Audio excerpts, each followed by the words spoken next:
Hey everyone, welcome to another Python programming lesson, where today I'm going to show you guys some of the important features of strings.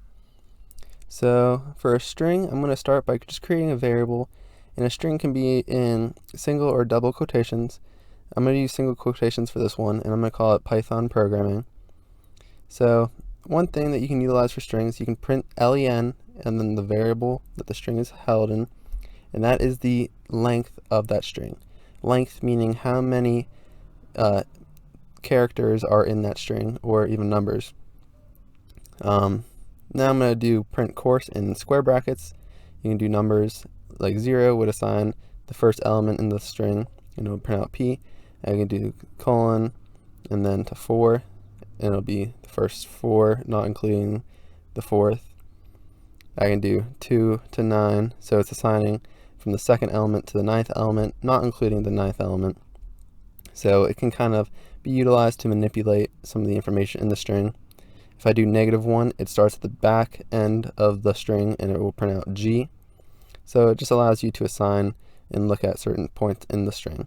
If you do an element that is out of the range of the entire length of the program, you'll get an error message. So in there I just did 20, and if there's only an 18, that's an error message, obviously. You can also do some functions like .upper, which will capitalize all of the letters in the string. You can .lower to do make it all lowercase, and .title would do it how it is actually right now, where each word is capitalized. .strip would eliminate all the spaces. So as you see, I did some indentation, and doing .strip eliminated that and brought it to the starting point.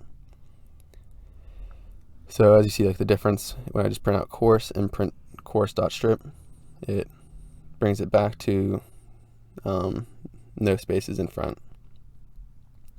Let's see. Another one I think is .split. So .split will create it into a string. Each word will be assigned its own element in a list, which can be useful when you want to break things up. So those were some of the cool, interesting built-in functions for Python. Let's say we print out course. Now let's create some variables like, let's say our channel name. So first name would be fellow, last name would be engineered. We want to create a full name, and let's do a format string for this. In curly brackets we'll do first, and then on another set of curly brackets we'll do last, and then we'll print out full. So when we print out full, it'll print out fellow engineers.